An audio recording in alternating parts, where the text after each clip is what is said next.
ಎಲ್ಲರಿಗೂ ಏನು ಹೇಳೋದಂದ್ರೆ UV ಗ್ಲಾಸಸ್ನ ಅವಾಯ್ಡ್ ಮಾಡಿ ಈ ಥರ ವಿತೌಟ್ ಜೆಲ್ ಇರೋ ಪ್ರೊಟೆಕ್ಷನ್ಸ್ನ ಹಾಕೊಳ್ಳಿ ಅಂತ ಹೇಳ್ತೀವಿ. ಒಂದು ವಿಡಿಯೋನ ಅಪ್ಲೋಡ್ ಮಾಡಿದ್ವಿ ಸ್ಯಾಮ್ಸಂಗ್ S24 ಅಲ್ಟ್ರಾದಿಂದ UV ಗ್ಲಾಸ್ ನ ರಿಮೂವ್ ಮಾಡ್ತಾ ಇರುವಂತದ್ದು. ಕಸ್ಟಮರ್ ರಿವ್ಯೂ ವಿಡಿಯೋನ ನೆಕ್ಸ್ಟ್ ವಿಡಿಯೋದಲ್ಲಿ ಅಪ್ಲೋಡ್ ಮಾಡ್ತೇವೆ ಅಂತ ಹೇಳಿದ್ವಿ. ನೀವು ನೋಡ್ತಾ ಇರೋದು ಇವಾಗ ಕಸ್ಟಮರ್ ರಿವ್ಯೂ ವಿಡಿಯೋ.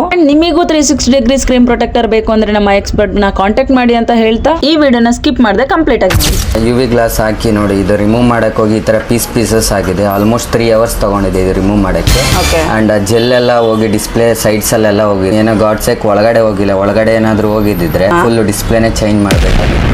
ಈಗ ಅದನ್ನ ರಿಮೂವ್ ಮಾಡಿ ಮ್ಯಾಟ್ ಫಿನಿಶ್ ಹಾಕ್ಸಿದೀವಿ. ಎರಡು ಫೋನಿಗೂ ಹಾಕಿಸ್ಕೊಂಡಿದ್ದೀನಿ. ಸೊ ಎಲ್ಲರಿಗೂ ಏನು ಹೇಳೋದಂದ್ರೆ UV ಗ್ಲಾಸಸ್ನ ಅವಾಯ್ಡ್ ಮಾಡಿ ಈ ಥರ ವಿತೌಟ್ ಜೆಲ್ ಇರೋ ಪ್ರೊಟೆಕ್ಷನ್ಸ್ನ ಹಾಕೊಳ್ಳಿ ಅಂತ ಹೇಳ್ತೀವಿ.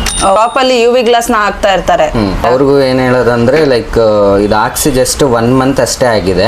ಯೂಶಲಿ ಹೇಳ್ತಾರೆ 1 ಮಂತ್ to 3 ಮಂತ್ಸ್ ಅಲ್ಲಿ ಚೇಂಜ್ ಮಾಡ್ಕೊಂತಾ ಇರಬೇಕು. 1 ಮಂತ್ಗೆಲ್ಲ ನೋಡಿ ಈ ತರ ಪೀಸಸ್ ಆಗಿ ಬಂದಿದೆ. ಸೊ ಬೆಟರ್ ಅವಾಯ್ಡ್ ಮಾಡಿ ಅಂತ ಹೇಳ್ತೀನಿ UV glasses. Okay sir, thank you so much.